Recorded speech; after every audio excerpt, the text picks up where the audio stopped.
12 महीने का पैसा नहीं तो वोट नहीं। तो कुर्सी मिलेगा, वोट नहीं मिलेगा तो किसी को कुर्सी मिल जाएगा।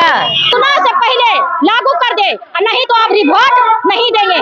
देख लीजिएगा, एक वोट नहीं जाएगा, एक वोट का अलाउंस नहीं जाएगा। चुनाव में ही तो हम सरकार को कहना चाहते हैं कि चुनाव का समय है, सरकार कान खोल के सुन ले। पैसा चुनाव से पहले आना जी, तब से वोट नहीं। इस बार हम लोग सोच लिए मैडम, वोट नहीं एकदम आपको नहीं मिलेगा तो नहीं। चुनाव से पहले जब तक नहीं मिलेगा तब तक पैसा नहीं मिलेगा। 10,000 रुपया मानदेय होना चाहिए, क्योंकि 10,000 रुपया ये तो जीने लायक मांग रहे हैं ना, ये जीने लायक मांग रहे हैं। देखिए, सरकार ने रसोइयों के साथ धोखा किया है। सरकार ने जब हम लोग 7 मार्च 2025 को आंदोलन यहाँ हुआ था, वार्ता हुआ था, उसमें सरकार ने कहा था कि आपको सभी रसोइया को 1,000 से लेके 8,000 तक बढ़ सकता है और 12 महीने का बढ़ सकता है, और कम से कम बढ़ेगा भी तो 5,000 से कम नहीं बढ़ेगा, ऊपर ही बढ़ेगा। तो अभी सरकार ने आनंद फानंद में चुनाव देखते हुए इनके मानदेय को दुगुना कर दिया। 50 रुपये पा रही थी और 50 रुपया दे दिया, यानी कि 1650 रुपये मिल रहा था और 1650 रुपया देने का घोषणा कर दिया आनंद फानंद में। और 20 साल से यही सरकार है, नीतीश सरकार मुख्यमंत्री बन के बैठे हुए हैं और 20 साल से भी रसोइया काम कर रही है स्कूल में। तो अभी तक जो सरकारी काम का सिस्टम में हिस्सा है, भागीदार है रसोइया, उसको आप न्यूनतम मजदूरी देने की हैसियत नहीं है। आप न्यूनतम मजदूरी भी देने का शौक नहीं रखते हैं। आप न्यूनतम मजदूरी देने का आपको रसोइया बार बार कहती है, लेकिन आप दे नहीं पाते हैं। और फालतू कामों के लिए हजारों करोड़ों में आवंटन होता है, मंदिर के लिए आवंटन होता है, मस्जिद के लिए आवंटन होता है, तमाम फालतू खर्चे करते हैं सरकार। लेकिन गरीब आदमी जो स्कूल में 7 घंटा 5 घंटा काम करती है महिलाएं, उनको आप पेट भर भोजन भी नहीं देना चाहते हैं। ये बताइए कि 100 रुपया में, आज की तारीख में 100 रुपया में आप मार्केट में जाइए और सब्जी 2 टाइम का खरीद के ला दीजिए तो हम मान जाएंगे। मात्र ये वेतनमान नहीं मांग रही है, ये न्यूनतम मजदूरी मांग रही है। चुनाव है अभी विधानसभा का, इतनी संख्या में बहनें जो है आई हुई है, क्या आपकी मांग को अगर नहीं सुनता है इसका असर चुनाव पर भी दिखेगा? तो चुनाव में ही तो हम सरकार को कहना चाहते हैं कि चुनाव का समय है, सरकार कान खोल के सुन ले, नीतीश कुमार सुन ले और आराम से सुन लें। जो आप 20 साल से मजा ले रहे हैं कुर्सी का और लोगों को, रसोइया को नौकरी के नाम पर मूर्ख बना के आप जो इनको शोषण कर रहे हैं, अभी समय है, आप समझ जाइए। और चुनाव के पहले जो आपने वादा किया था 12 महीने का पैसा देंगे, अभी बगल में झारखंड आपका छोटा भाई है, छोटा राज्य, वो 12 महीने का दे रहा है। बगल में बंगाल है, ममता बनर्जी की सरकार, वहाँ भी 12 महीना मिल रहा है, लेकिन आप क्यों नहीं दे रहे हैं 12 महीने का? आप कहते हैं हम नारी का सम्मान करते हैं, नारियों का हम बहुत स्वागत करते हैं, नारियों का बहुत उत्थान करते हैं, तो यही उत्थान है। आप उनको 12 महीना काम कराइएगा, आप पैसा 10 माह कर दीजिएगा, कहाँ का इंसाफ है?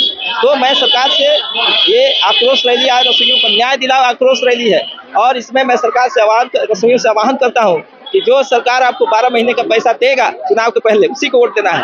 अगर नहीं देगा तो 12 महीने का पैसा नहीं तो वोट नहीं। धोखा, खाली पेपरबाजी। कह रहा था 8,000 देंगे, 55 रुपया दिया, कह रहा था 12 महीना का देंगे, 10 महीना का दिया। हम लोग वोट नहीं करेंगे, लिख लीजिए। इतिहास के साथ साथ और बदलने जा रहा है। धोखा मिला है भैया। अगर सरकार 10,000 नहीं दिया तो कुर्सी हिल रही है इनकी।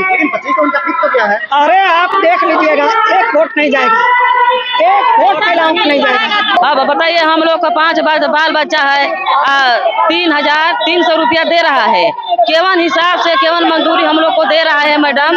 ये बताइए, हम लोग 8 घंटा ड्यूटी करते हैं, 8 घंटा ड्यूटी करते हैं, हम लोग को खटाते हैं, और चुनाव आ गया है तब हम लोग को वोट पर गिरेगा कि नहीं गिरेगा? गिरेगा तभी तो कुर्सी मिलेगा, वोट नहीं मिलेगा तो किसी को कुर्सी मिल जाएगा? इतना रसोइया दीदी लोग हैं, नहीं देंगे वोट तो उसको कुर्सी मिल जाएगा? हम लोग मर रहे हैं, जर रहे हैं, 8 घंटा काम कर रहे हैं। तो अभी भी वक्त है सरकार के पास, सरकार समझ जाए और हम लोग का वेतन बढ़ाने का प्रयास करे, नहीं तो अभी 2025 में उनको सभी दीदी मिल करके बता देंगे कि हम लोग क्या कर सकते हैं। सभी दीदी मिल करके हम सभी दीदी एकता बना लिए हैं और हम अपना हक लेके रहेंगे। जब वो देना चाहता है तो हम लोग को चुनाव से पहले लागू कर दे, नहीं तो अब वोट नहीं देंगे। हम लोग सभी मिल करके दूसरा सरकार चुनेंगे। क्या रसोइया दीदी बना लिए क्या?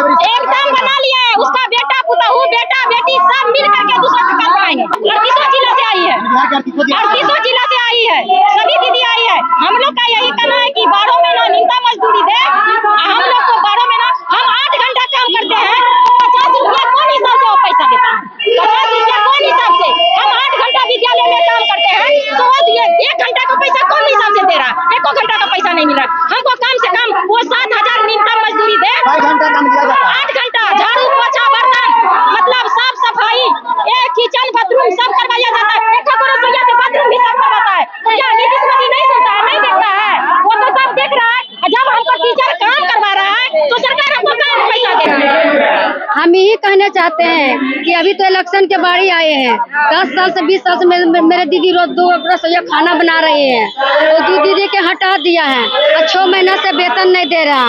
और मास्टर बोल रहा कि लिख के कागज दे रहा, बोला कि पटना चल जाओ, पटना चल जाओ। अभी इलेक्शन के बारी आए तो दीदी का हटा दिए, तो कैसे हम दीदी के वोट देंगे? कैसे नीतीश का वोट देंगे? दीदी क्या करेंगे? दीदी बोलिए, हम वोट देंगे उसको जो हमारा वेतन 10 हजार बढ़ाएंगे, उसी के ना वोट देंगे दीदी। हमारा 2 वर्ष की उम्र नहीं पूरा है, हटा दिया है।